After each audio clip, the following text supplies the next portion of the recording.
Dinosaurs and all that rubbish. Dinosaurs and all that rubbish. A man stood on a green grassy hill and looked at a star. All he thought about and dreamed about was the star. The star was a thing of wonder and beauty to him, and he longed to visit it. He climbed to the top of a tall tree and reached out to the star, but he was nowhere near it. As he sat in the tree, he heard birds singing.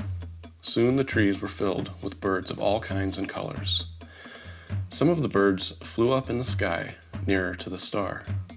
"That's it," said the man. "I must fly. Now I know what I need. I must have a rocket to fly to my star." The man owned some factories nearby. He ran to each one. "Build me a rocket," he ordered the people who worked there. "Cut down the trees, dig out the coal, burn whatever will burn, and keep the factory's furnaces going until you have built a rocket that can fly to a star." For weeks and months and years, the rocket makers worked. The fires in the factories huffed and puffed, smoke poured out, and rubbish piled up all over the grass and trees. At last the rocket was ready, but now there was no place to launch it. Wherever the man looked, all he could see was rubbish and waste from the factories. The man took his rocket to the top of one of the biggest rubbish heaps and set off for the star. When he landed on the star, the man looked about in surprise. There was nothing much to see. He walked and walked, but still he saw nothing beautiful on the whole star. There were no trees, no flowers. There was not even a blade of grass. He was very sad. The only thing of wonder the man saw was another star, far off in the dark sky. "I will go to that star," he said, and away he went again in his rocket. On Earth, the piles of rubbish still smoldered and burned, and the mountains rumbled. Deep down inside the Earth, the heat and noise woke up some dinosaurs and other ancient animals. They had been sleeping there, hidden away for millions of years. They heaved and stretched, the surface of the earth cracked, and out came all sorts of creatures. A dinosaur held his nose as he looked around. "Pooh," he said, "if we are going to live here, we'll have to get busy and clean this place up." Some of the dinosaurs burned rubbish in volcanoes. Dancing dinosaurs broke up the roads. As the rubbish was cleared, green shoots appeared, bursting through cracks and climbing over old, forgotten walls. Telephone poles and iron pylons were covered with trailing blossoms. A fresh new forest of flowers and trees spread like a smile around the world. All this time, the man was heading for his new star.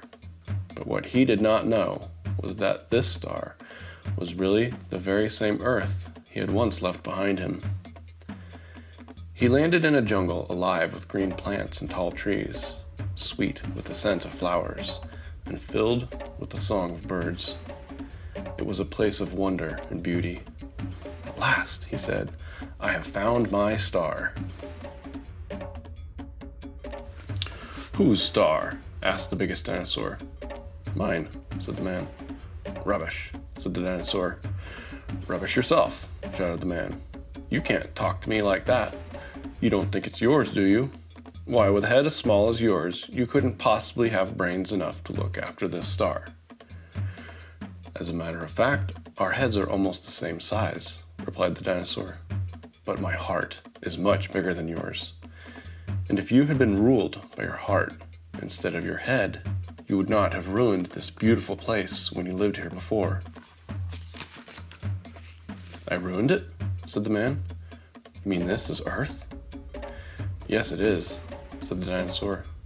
"But it can't be," said the man. "It is," said the dinosaur. The man looked about him and saw that the dinosaur was right.